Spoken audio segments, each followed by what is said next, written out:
इष्टदेवं नमामि सोमेश्वरं स्वतन्त्रम् उमापतिं तं विजयं Namami Namami विघ्नेश्वरनन्दिनाथं पुत्रप्रियं तैशिरसा Namami. So hello guys, कैसे हैं आप सब। आई होप अच्छे होंगे, सब घर में मस्त होंगे। तो जो ये आपको वीडियो दिख रही है जहाँ पे इतने सारे लोग इकट्ठा हो रहे हैं, एक्चुअल में हम 21 जून का जो फंक्शन होने वाला है योग दिवस का, उसको मना रहे थे 10 तारीख को। तो ये वीडियो अभी मैं अपलोड कर पाई। योगेन चित्तस्य पदेन वाचा मलं शरीरस्य च वैदिकेनं योपाकरोतं प्रवरं मुनीनां पतञ्जलि प्राञ्जलि रानतोऽस्मि। योग के माध्यम से मन के विकारों को दूर करने वाले, व्याकरण के माध्यम से वाणी की अशुद्धियों को दूर करने वाले और आयुर्वेद के माध्यम से त्रिदोषों को नाश करने वाले ऐसे महान महर्षि पतंजलि को मैं बारंबार प्रणाम करता हूँ।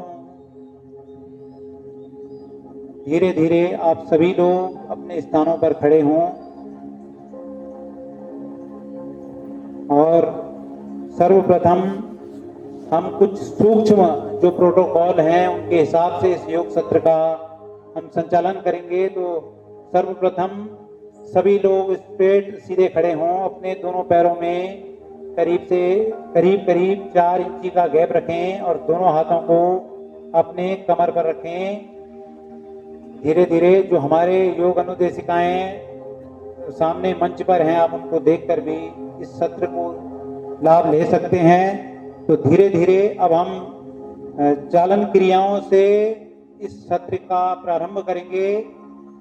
दोनों हाथों को अपने कमर पर रखते हुए धीरे धीरे श्वास लें और श्वास छोड़ते हुए ऊपर की ओर आएं। श्वास छोड़ते हुए अपनी गर्दन को पूरी पीछे की ओर लेकर जाएं और श्वास भरते हुए पूरा नीचे की ओर आएं। फिर श्वास छोड़ते हुए पूरी ऊपर की तरफ अपनी गर्दन को लेकर जाएं। अपनी थायराइड पर जो आपका कंठ है उस पर स्ट्रेच को महसूस करें, खिंचाव को महसूस करें और श्वास भरते हुए धीरे धीरे नीचे की तरफ जाएं। अपनी क्षमता अनुसार आप इस क्रियाओं का अभ्यास करेंगे धीरे धीरे। फिर श्वास छोड़ते हुए धीरे धीरे एक बार ऊपर आएं और श्वास छोड़ते हुए धीरे धीरे नीचे की तरफ आएं। अब अपनी गर्दन को सीधी करें और उसके पश्चात एक लंबी गहरी श्वास लें और श्वास छोड़ते हुए अपनी गर्दन को अपनी दाहिने कंधे की तरफ लेकर जाएं। श्वास छोड़ते हुए दाहिने कंधे की तरफ लेकर आएं। फिर धीरे धीरे श्वास लेते हुए मध्य में अपनी गर्दन को लेकर आएं और फिर श्वास छोड़ते हुए बाईं तरफ अपनी गर्दन को लेकर जाएं। सभी क्रियाओं का अभ्यास बहुत धीरे धीरे, बहुत सामान्य तरीके से कीजिएगा। फिर श्वास लेते हुए मध्य में अपनी गर्दन को लेकर आएं और फिर श्वास छोड़ते हुए अपने बाईं तरफ अपनी गर्दन को लेकर जाएं। फिर श्वास लेते हुए धीरे धीरे सामने लेकर आएं अपनी गर्दन को। यह चालन क्रियाएं आपके गर्दन को मजबूत बनाती हैं। उसके पश्चात सामने रखिएगा अपनी गर्दन को, श्वास लीजिएगा, लंबी गहरी श्वास लें और फिर श्वास छोड़ते हुए दाहिनी तरफ अपनी गर्दन को बेंड कीजिएगा, दाहिनी तरफ बेंड करें। फिर श्वास लेते हुए सामने लाएं और श्वास छोड़ते हुए पुनः अपने बाईं तरफ अपनी गर्दन को बेंड कीजिएगा। पुनः श्वास लेते हुए सामने की ओर लेकर आएं और श्वास छोड़ते हुए फिर अपने विपरीत दिशा में लेकर आइएगा। जहां आपने पहले किया उसकी विपरीत दिशा में लेकर आएं और धीरे धीरे श्वास लेते हुए सामने अपनी गर्दन को रखें। अब एक और क्रिया, लंबी गहरी श्वास लें और श्वास छोड़ते हुए अपनी दाहिनी तरफ अपनी गर्दन को बेंड करिएगा, दाहिनी तरफ बेंड करें।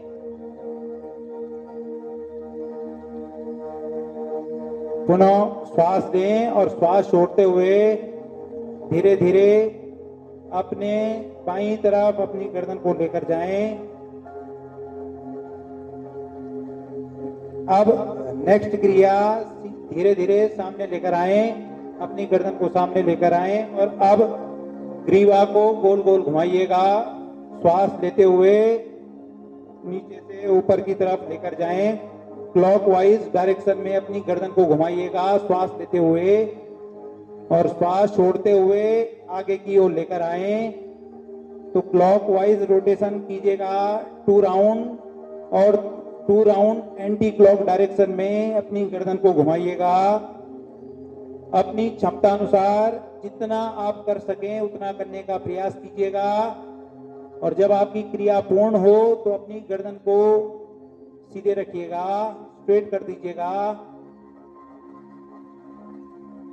सभी लोग सामने रखिएगा। अब इसके पश्चात धीरे धीरे अब हम नेक्स्ट क्रिया पर आएंगे, स्कंद संचालन क्रिया। स्कंद अर्थात आपके कंधों के लिए जिस क्रिया का हम अभ्यास करेंगे उसे स्कंद संचालन क्रिया कहेंगे। दोनों हाथों को स्ट्रेट रखें और अपने साइड से दोनों हाथों को लिफ्ट करें और फिर अपनी हथेलियों को आसमान की तरफ कीजिएगा और दोनों हाथों को स्ट्रेच करें ऊपर और दोनों हथेलियां एक दूसरे के सामने हो। सामने योग अनुदेशिकाएं जिस प्रकार कर रही हैं आप देख सकते हैं। और धीरे धीरे फिर पुनः धीरे धीरे वापस आइएगा। दोनों हाथों को धीरे धीरे नीचे लाएं, हथेलियों की डायरेक्शन चेंज करें, नीचे की तरफ करें और हाथों को थाइस के पास लेकर आएं। एक बार और पुनः इस क्रिया को दोहराएं। धीरे धीरे दोनों हाथों को कंधों के लेवल पर लेकर आए, हाथों की पोजीशन चेंज करें और दोनों हाथों को स्ट्रेच करें, खिंचाव रखिएगा दोनों हाथों पर और फिर धीरे धीरे वापिस आए। अपने दोनों हाथों को अपने कंधों के लेवल पर लेकर आए, हथेलियों को चेंज करें और नीचे की तरफ रखें। अब नेक्स्ट दोनों हाथों को अपने कोहनियों से बेंड करें और दोनों कोहनियों को गोल गोल घुमाइएगा क्लॉकवाइज। दोनों हथेलियां और दोनों कोहनियां चेस्ट के आगे आपके टच हों। कोशिश कीजिएगा कि पूरी चेस्ट के आगे आपकी दोनों एल्बो टच हों और 3 टाइम्स एंटी क्लॉकवाइज इस क्रिया को दोहराइएगा। बार बार कह रहा हूं कि अपनी क्षमता अनुसार ही आप योग करेंगे, बहुत अधिक आप करने का प्रयास ना करें, जितना आपसे हो पाए कीजिएगा। धीरे धीरे वापस आइएगा, दोनों हाथों को नीचे करें। उसके पश्चात दोनों पैरों में करीब 1 फीट का गैप दीजिएगा, दोनों पैरों में 1 फीट का गैप। उसके पश्चात दोनों हाथों को सामने लेकर आए और ट्विस्ट करें अपने बाईं तरफ। कटी चालासन का अभ्यास करें। बाएं हाथ से आपका दाहिना कंधा छुए, इस प्रकार से कटी चालासन का अभ्यास करें। गर्दन भी लेकर जाएं, जहां आपकी दोनों हाथ जाएंगे उसी तरफ आपकी गर्दन भी जाएगी। धीरे धीरे वापस आइएगा धीरे धीरे और पुनः अपने अपोजिट साइड ट्विस्ट कीजिएगा, कटी चालासन का अभ्यास कीजिएगा अपनी क्षमता अनुसार और पुनः धीरे धीरे वापस आइएगा। एक बार और इस क्रिया को दोहराएं। कुछ लोग बहुत तेजी से कर रहे हैं तो ध्यान रखें कि इस क्रिया में आपको बहुत स्लोली करना है, कोई झटका शरीर में नहीं देना है, किसी प्रकार का कोई आप शरीर को स्ट्रेच बहुत अधिक न करें और धीरे धीरे वापस आए। एक बार और पुनः ट्विस्ट कीजिएगा।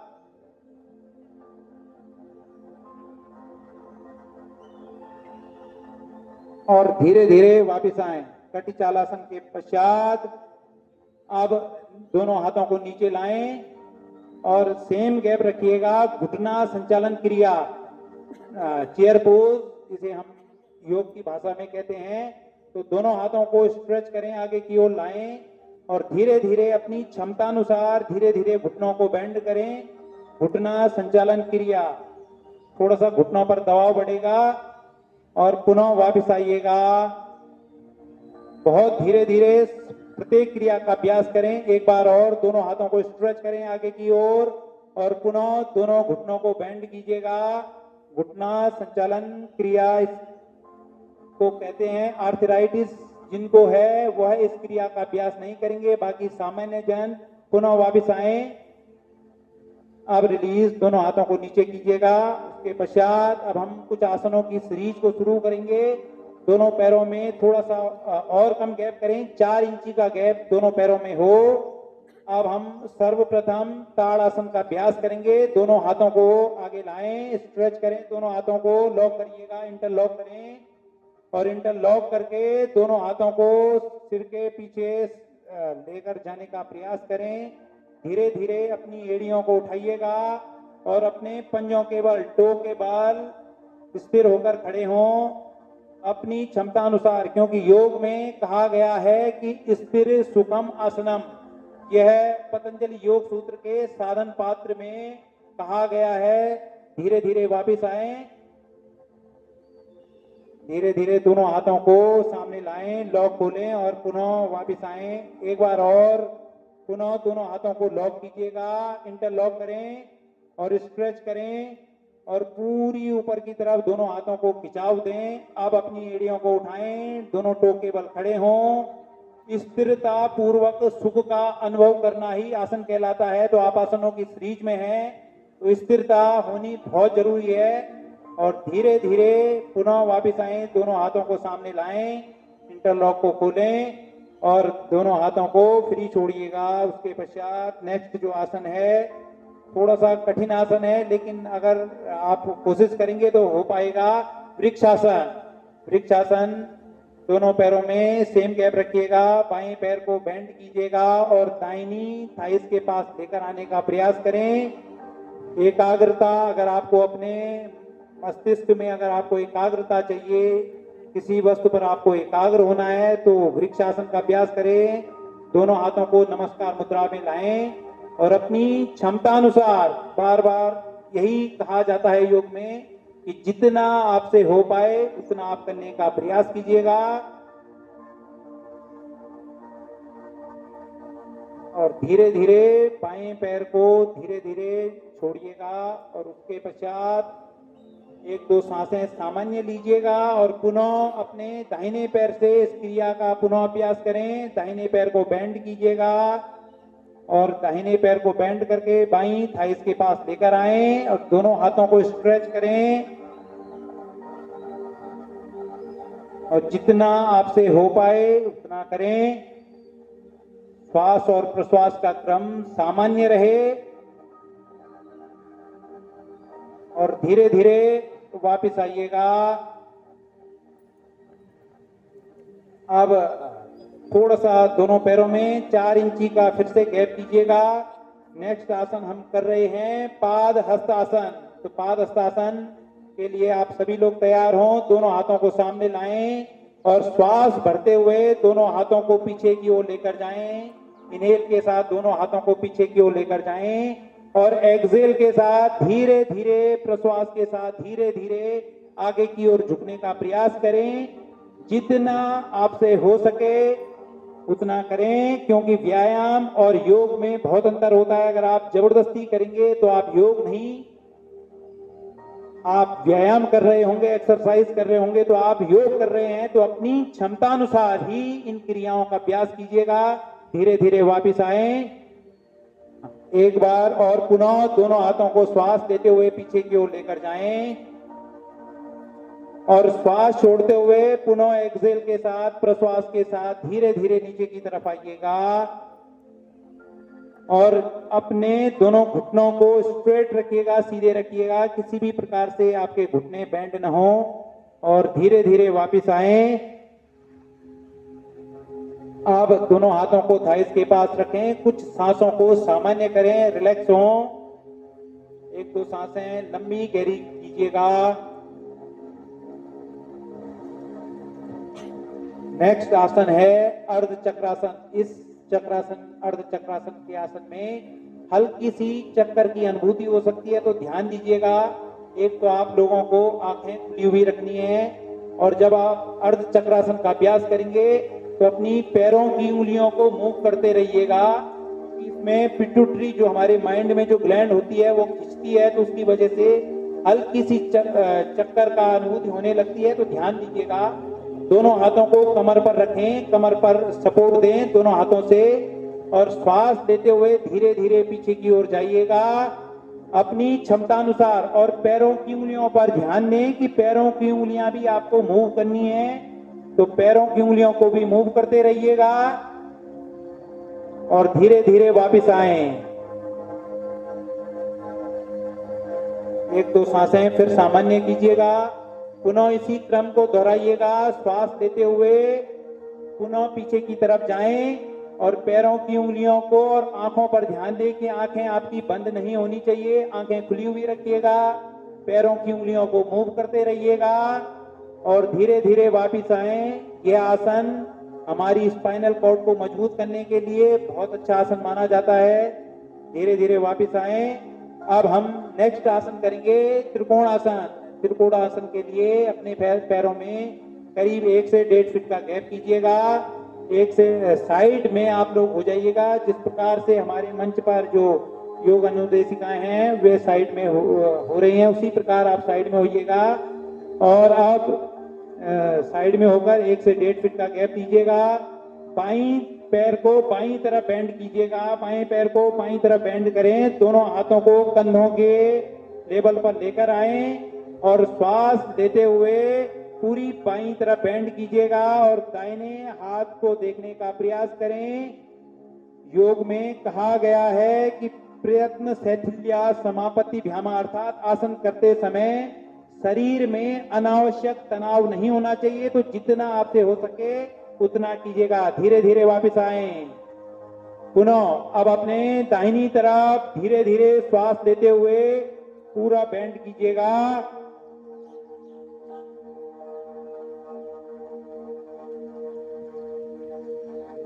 और धीरे धीरे वापस आएं।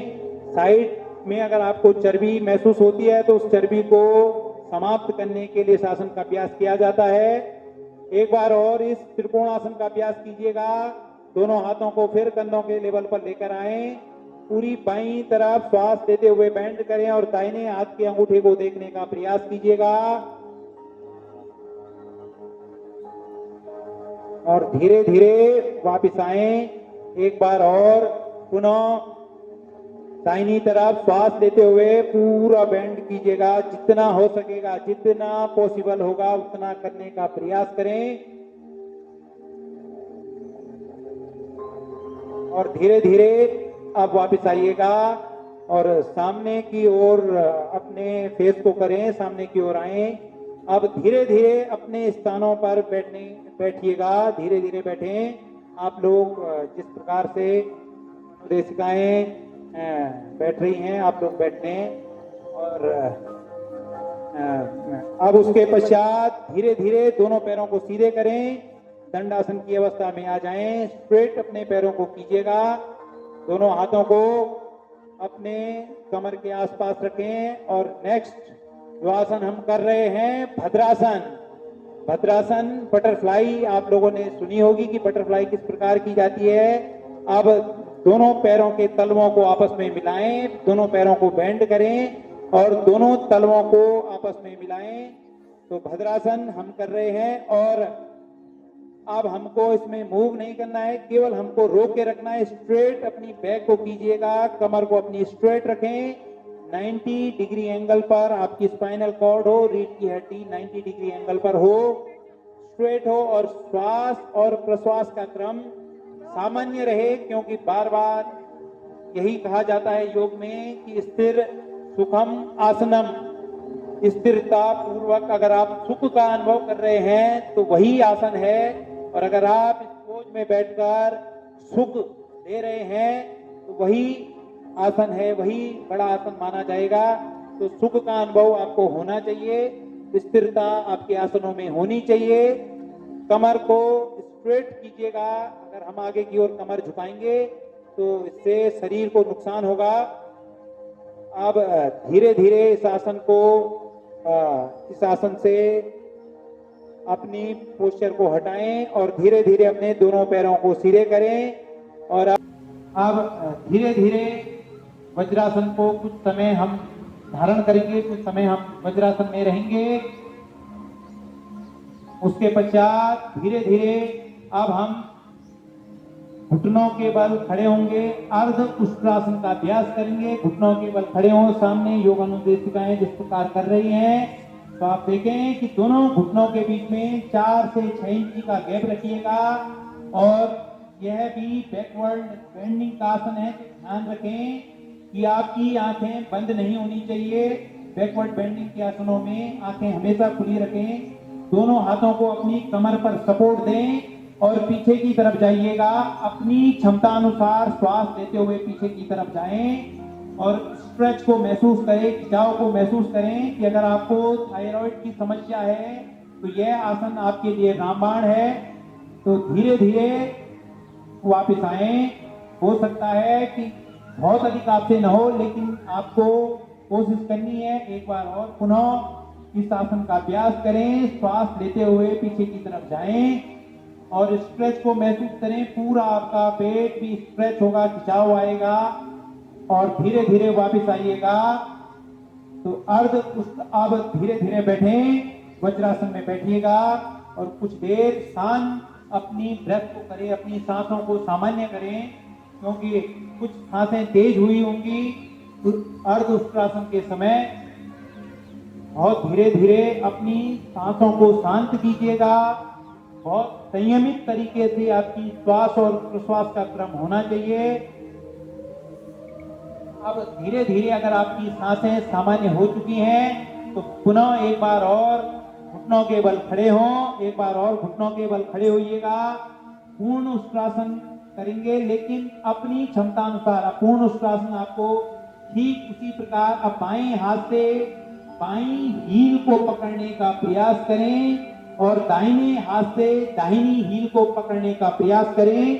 यह आसन भी हमारी मेरुदंड, जो हमारी रीढ़ की हड्डी है, जो हमारी स्पाइनल कॉर्ड है, उसको मजबूत बनाता है। अपनी क्षमता अनुसार और धीरे धीरे पुनः वापस आइएगा। बाएं हाथ को पहले ऊपर लाएं, फिर दाहिने हाथ को ऊपर लाएं और अब वज्रासन में बैठें। कुछ सामान्य सांसें करें, बहुत धीरे धीरे कुछ सांसों का अभ्यास करें, क्योंकि योग में विश्राम का भी महत्व है। हर एक आसन के बाद आपको सांसें अपनी सामान्य करनी है और सांसों का क्रम सामान्य होना बहुत आवश्यक है। इसके पश्चात अब हम नेक्स्ट आसन करेंगे, शशांक आसन।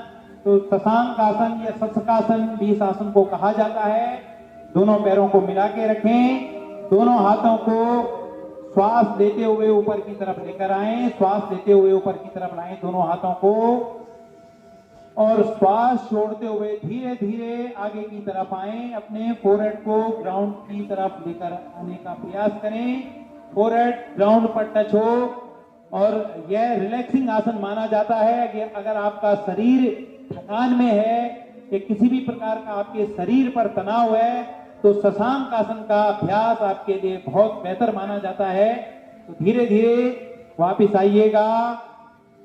शशांक आसन आपके पेनक्रियास को, आपके आग्नेयाशय को भी यह सक्रिय करता है। अगर शुगर से संबंधित किसी को समस्या है तो इस आसन का अवश्य अभ्यास करें।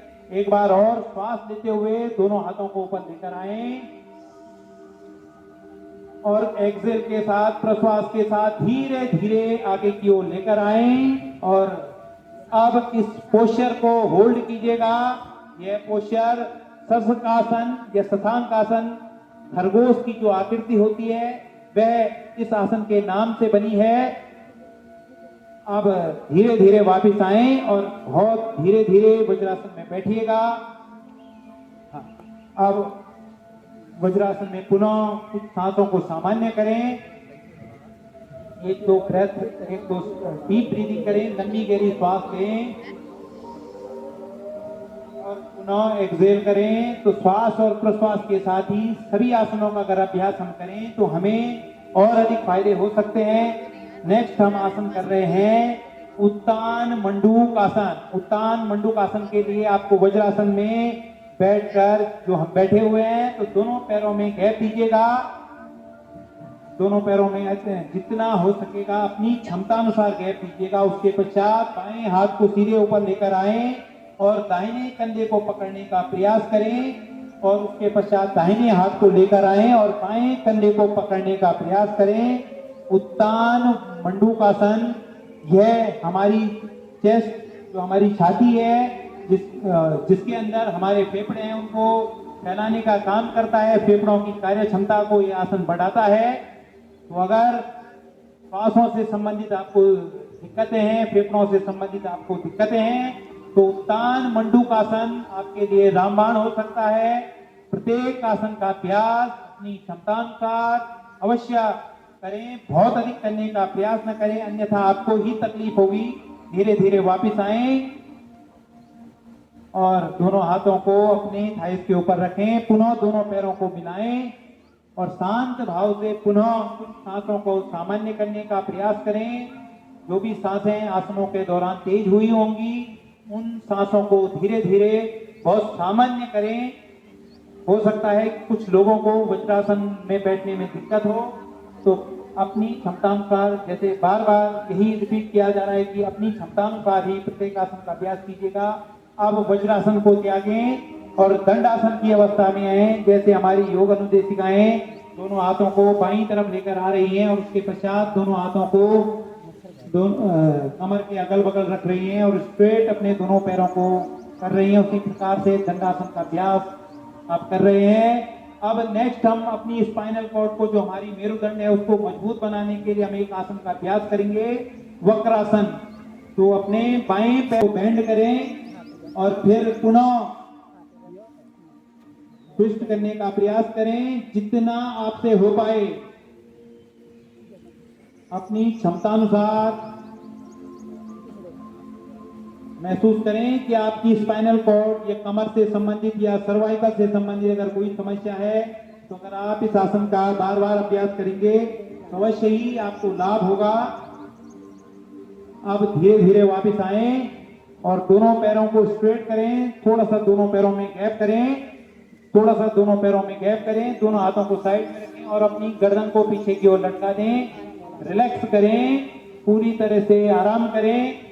किसी प्रकार का कोई तनाव या खिंचाव या स्ट्रेच आपके शरीर में हो, तो धीरे धीरे जब आप अपनी सांसों को सामान्य करेंगे तो अवश्य ही आपका शरीर पूरी तरह से रिलैक्स होगा, शिथिल अवस्था में आएगा, आराम की अवस्था में आएगा। अब धीरे धीरे अपने पेट के बल लेटने का प्रयास करें। बाईं साइड से करवट लेते हुए अपने पेट के बल लेटने का प्रयास करें और सामने की तरफ अपने फेस को करें और दोनों हाथों को मकरासन की अवस्था में दोनों हाथों को लॉक करें और अपने हेड को अपने दोनों हाथों के बीच में रखें। मकरासन की अवस्था में आप हैं तो जो भी आसन अब हम पेट के बल लेट कर करेंगे, उन सभी आसनों के बाद हमें मकरासन में रिलैक्स करना है, आराम करना है, क्योंकि प्रत्येक आसन के बाद रिलैक्स करना बहुत आवश्यक होता है। योग में अगर आप आराम नहीं कर रहे हैं, रिलैक्स नहीं कर रहे हैं, तो योग का कोई फायदा नहीं माना जाता है। तो प्रत्येक आसन के बाद चाहे हम 10 सेकंड या 20 सेकंड रिलैक्स करें, तो 10 या 20 सेकंड का ही अगर हमारे पास समय है तो रिलैक्स होना बहुत आवश्यक है। अब हम नेक्स्ट आसन करेंगे भुजंग आसन। दोनों पैरों को आपस में मिलाएं, दोनों हाथों को चेस्ट के पास रखें और सांस लेते हुए धीरे धीरे अपने अपर पार्ट को लिफ्ट करिएगा। आपकी जो नाभि है वह ग्राउंड पर टच होगी और आप श्वास और प्रश्वास का जो क्रम है उसको सामान्य रखने का प्रयास करें। बहुत अधिक आपको स्ट्रेच नहीं देना है, बहुत अधिक तनाव नहीं देना है और धीरे धीरे नीचे की ओर जाएं और मकरासन में रेस्ट करें। दोनों हाथों को क्रॉस करिएगा और पूरी तरह से रिलैक्स हो, आराम करें।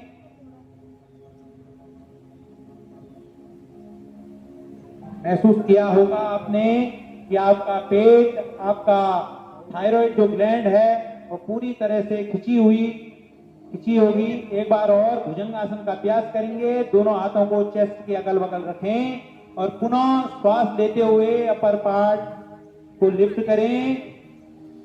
भुजंगासन, अगर आपकी स्पाइनल कॉर्ड पर किसी भी तरह की कमर दर्द की समस्या है या स्पाइनल पर किसी भी तरह की कोई समस्या है तो इस आसन का अभ्यास आपके लिए बहुत बेहतरीन हो सकता है। और धीरे धीरे वापस आइएगा, दोनों हाथों को क्रॉस करें और मकरासन में रिलैक्स कीजिएगा, आराम कीजिएगा। पूरी तरह से शरीर एकदम शिथिल हो, आराम की अवस्था में हो, किसी भी प्रकार का शरीर पर कोई तनाव न रहे। बहुत सामान्य सांस, श्वास और प्रश्वास आपका रहे।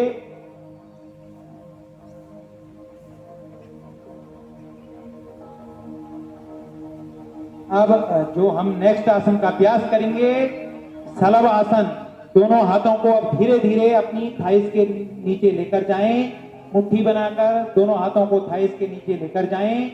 चिन को ग्राउंड पर टच करें और धीरे धीरे श्वास लेते हुए अपने दोनों पैरों को एक साथ लिफ्ट कीजिएगा। सलभ आसन, सलभ अर्थात मछली की आकृति का यह आसन माना जाता है और इस आसन से आपकी लोअर बैक मजबूत होती है, कमर का निचला हिस्सा मजबूत होता है। अपनी क्षमता अनुसार धीरे धीरे वापस आएं और दोनों हाथों को सेम रखें। कुछ श्वास और प्रश्वास सामान्य करें क्योंकि कमर पर इस आसन से अधिक वेट पड़ता है, अधिक जोर पड़ता है। तो अपनी क्षमता अनुसार ही वापस आइएगा। हाँ, रिलैक्स कीजिएगा कुछ देर। एक बार पुनः सलभ आसन का अभ्यास करें। दोनों हाथों को फिर थाइस के नीचे लेकर आए, वो आपके हैं, और श्वास लेते हुए पुनः दोनों पैरों को लिफ्ट कीजिएगा। चिन ग्राउंड पर टच रहेगी। अपनी क्षमता अनुसार, बार बार मेरे द्वारा यही आपको बोला जा रहा है कि अपनी क्षमता अनुसार करेंगे और धीरे धीरे वापस आएं, धीरे धीरे वापस आएं और रिलैक्स कीजिएगा। मकरासन में दोनों हाथों को आगे लाएं और रिलैक्स करें। मकरासन में दोनों हाथों को आगे क्रॉस करें और पूरी तरह से रिलैक्स हों। जो भी स्ट्रेच या तनाव या खिंचाव आपके शरीर में आसनों के दौरान रहा, उस स्ट्रेच को, उस तनाव को, उस खिंचाव को पूरी तरह से मुक्त करें और रिलैक्स हों। अब धीरे धीरे नेक्स्ट जो आसन है वह हमारे पीठ के बल उन आसनों का हम अभ्यास करेंगे। बाईं तरफ से आप सभी लोग करवट लेकर, बाईं तरफ से करवट लेकर कमर के बल लेटिएगा। कमर के बल लेटें और बिल्कुल आराम का भाव अर्थात शवासन की अवस्था में आ जाएं। शवासन एक ऐसा आसन है जिस आसन को करने से हमारे शरीर के सभी तरह के खिंचाव, तनाव दूर होते हैं। और अब हम जो भी आसन कमर के बल करेंगे, आसनों के पश्चात हमें शवासन में रिलैक्स करना है। महसूस करें कि जब आप शवासन कर रहे होंगे तो श्वास लेते हुए एब्डोमिनल जो ब्रीदिंग होती है वो आपकी होगी। श्वास लेते हुए आपका पेट ऊपर की तरफ आएगा और जब आप प्रश्वास करेंगे तो आपका पेट नीचे की तरफ जाएगा। जिस प्रकार से बैलून में हवा भरते हैं और हवा भरते हुए बैलून फूल जाता है, उसी प्रकार आप श्वास लेते हुए आपका पेट ऊपर की तरफ आएगा और प्रश्वास के साथ जब हम से हवा छोड़ते हैं तो वह हवा निकलती है। उसी प्रकार आपका पेट एक्सेल के साथ धीरे धीरे नीचे जाएगा। तो एब्डोमिनल जो ब्रीदिंग होती है ठीक इसी प्रकार होती है। और अब हम नेक्स्ट आसन के लिए तैयार होंगे। दोनों पैरों को आपस में मिलाएं। अब सर्वप्रथम कमर के बल लेटकर दोनों पैरों को आपस में मिलाएं। दोनों हथेलियों को ग्राउंड पर टच करें और सेतु बंदासन ब्रिज पोज का हम अभ्यास करेंगे। हथेलियां ग्राउंड की तरफ रखें, सभी जने हथेलियां ग्राउंड की तरफ रखें। दोनों पैरों को बेंड करें और धीरे धीरे बेंड करने के पश्चात अपने दोनों पैरों में 2 से 3 इंची का गैप दें और उसके पश्चात अपने कमर, पेट वाले हिस्से को लिफ्ट कीजिएगा। और ब्रिज पोज, आपकी छाती में किसी भी तरह की अगर कोई दिक्कत है फेफड़ों से संबंधित आपको अगर दिक्कत है तो सेतु बंद आसन का अभ्यास बहुत बेहतर माना जाता है फेफड़ों के लिए, आपकी चेस्ट के लिए, और बहुत रिलैक्सिंग आसन भी है। बहुत आराम आपको इस आसन से अपने शरीर में मिलेगा और धीरे धीरे वापस आइएगा।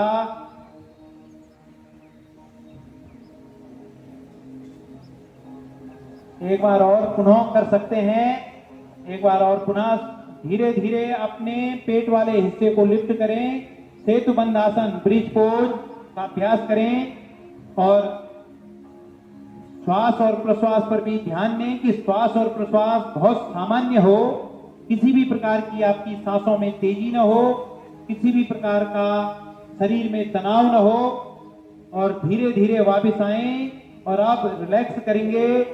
सब आसन में पूरी तरह से अपने शरीर को फ्री छोड़िएगा, कोई भी तनाव न रहे, कोई भी खिंचाव न रहे, टोटली पूरा शरीर रिलैक्स अवस्था में, आराम की अवस्था में, शून्य अवस्था में।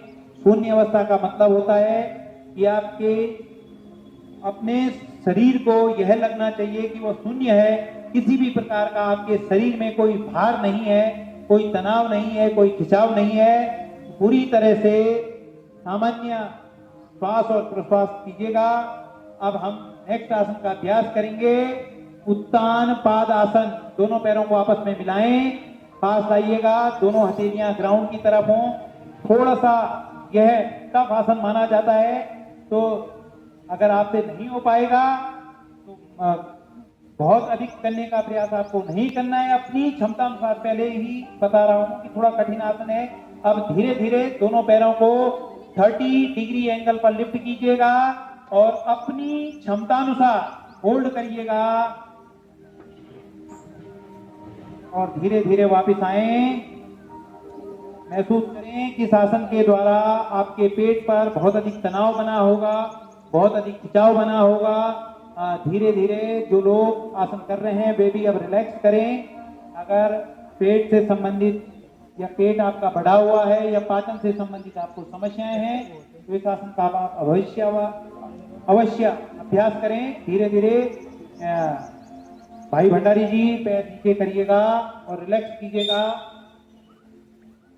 पूरी तरह से दोनों हथेलियों को फ्री करें। आप शवासन कर रहे हैं तो शवासन में आपकी हथेलियां आसमान की तरफ होनी चाहिए, हथेलियों को ऊपर की तरफ फ्री छोड़िएगा। रिलैक्स कर रहे हैं तो आराम आपको तब ही पहुंचेगा जब आपकी हथेलियां ऊपर की तरफ होंगी। अगर आपकी हथेलियां ग्राउंड की तरफ होंगी तो आप पूरी तरह से रिलैक्स नहीं कर पाएंगे। तो शवासन का ये मेथड है, यह तरीका है कि आप अपनी हथेलियों को आसमान की तरफ करेंगे। अब धीरे धीरे जो नेक्स्ट आसन है वह है अर्ध हलासन की अवस्था है। धीरे धीरे अपने दोनों पैरों को पास लाएं, हथेलियों को ग्राउंड की तरफ कीजिएगा और दोनों पैरों को अब धीरे धीरे लिफ्ट कीजिएगा 90 डिग्री एंगल पर। अर्ध हलासन, अगर आपको पेनक्रिया से संबंधित, अग्नाशय से संबंधित, शुगर से संबंधित शिकायतें हैं तो अर्ध हलासन का अभ्यास बेहतर माना जाता है। तो अगर आप शुगर से परेशान हैं तो इस आसन का अवश्य अभ्यास करें। अर्ध हल आसन, हल की तरह जिस आसन में आकृति हो अर्ध हलासन कहा जाता है। और धीरे धीरे वापस आएं और किसी भी प्रकार का कोई झटका या कोई तनाव अपने शरीर को नहीं देंगे। बहुत स्लोली आएंगे और बहुत स्लोली अब रिलैक्स करेंगे, आराम करेंगे। शवासन में टोटली पूरी बॉडी, पूरा शरीर रिलैक्स अवस्था में हो। नेक्स्ट आसन है पवन मुक्त आसन। पवन मुक्त आसन के लिए अब तैयार होंगे। दोनों पैरों को मिलाएं, दोनों हथेलियां ग्राउंड पर टच हों और धीरे धीरे दोनों पैरों को आपस में बेंड करें। धीरे धीरे बेंड करें और श्वास लेते हुए धीरे धीरे अपने अपर पार्ट गर्दन वाले हिस्से को उठाएं और अपने दोनों घुटनों को टच करने का प्रयास करें, अपनी चिन को टच करने का प्रयास करें घुटनों पर। और पवन मुक्त अभ्यास का जिस प्रकार से नाम से ही स्पष्ट है कि पवन मुक्त आसन, अर्थात आपको गैस की समस्या है या शरीर में एसिड बन रहा है तो उस दशा में आप इस आसन का अवश्य अभ्यास करें और धीरे धीरे वापस आए। दोनों पैरों को सीधे करें और रिलैक्स करें शवासन में। कुछ श्वास और प्रश्वास सामान्य करें, धीरे धीरे करें। अब धीरे धीरे बाईं तरफ से करवट लेते हुए आराम से बैठिएगा। बाईं तरफ से करवट लें।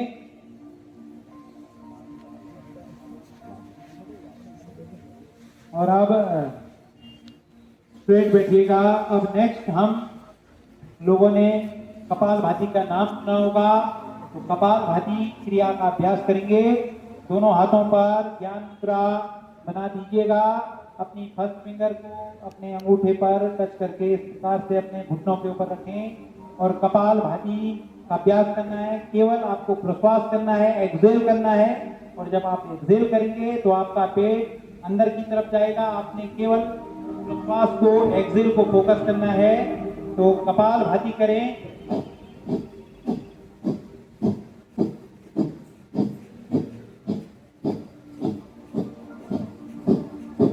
हाई बीपी की अगर समस्या होगी तो बहुत अधिक आपको नहीं करना है। अगर आपका शरीर सामान्य है, स्वास्थ्य सामान्य है, तो उस दशा में आप कपालभाति करें। केवल और केवल प्रश्वास को ध्यान में रखें और प्रश्वास करते हुए, एक्सहेल करते हुए आपका पेट अंदर की तरफ जाना चाहिए, क्योंकि आप अपने शरीर से श्वास को बाहर निकाल रहे हैं। तो जब श्वास बाहर निकलती है तो पेट अंदर की तरफ जाता है। यही कपालभाति क्रिया है। अब धीरे धीरे वापिस आए और अब हम नेक्स्ट क्रिया भ्रामरी प्राणायाम का अभ्यास करेंगे। भ्रामरी प्राणायाम में लास्ट 3 फिंगर अपनी आंखों के ऊपर रखें, फर्स्ट फिंगर अपने फोrehead के ऊपर रखें और थंब से बंद करें अपने ईयर को। ध्यान दीजिएगा कि लंबी गहरी श्वास लेंगे, उसके पश्चात जितना आप श्वास लेंगे उसका डबल या ट्रिपल आपको श्वास रोकना है। और जब श्वास बाहर छोड़ेंगे तो मुंह के अंदर ओम का उच्चारण करेंगे। कंठ से ओम का उच्चारण आना चाहिए। श्वास लें, होल्ड करें,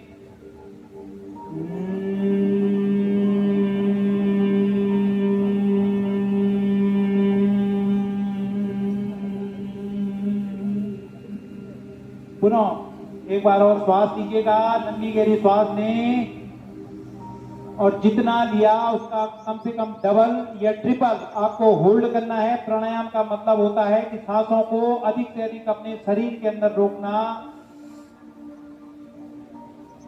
अब एक्सहेल करें।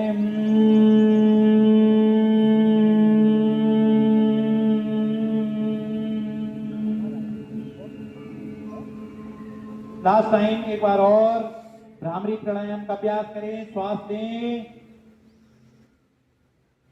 होल्ड करें, कुंभक लगाएं, एक्सहेल करें।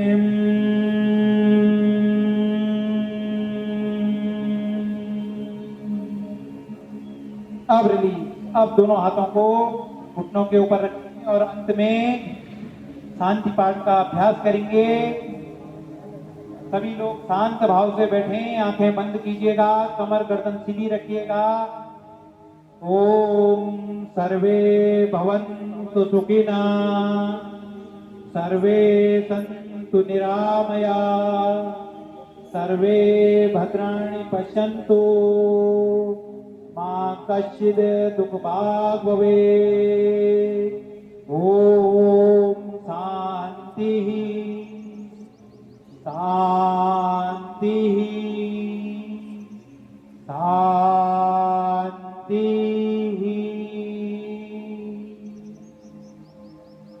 शांत भाव से बैठे रहें। दोनों हाथों को आपस में रब करें और धीरे धीरे दोनों हाथों को अपनी आंखों पर रब कीजिएगा, अपने फेस पर रब कीजिएगा और अपने पूरे शरीर पर दोनों हाथों को रब करें और धन्यवाद करें उस ईश्वर का जिसने हमें इस योग सत्र में शामिल करवाया। धन्यवाद और प्रणाम।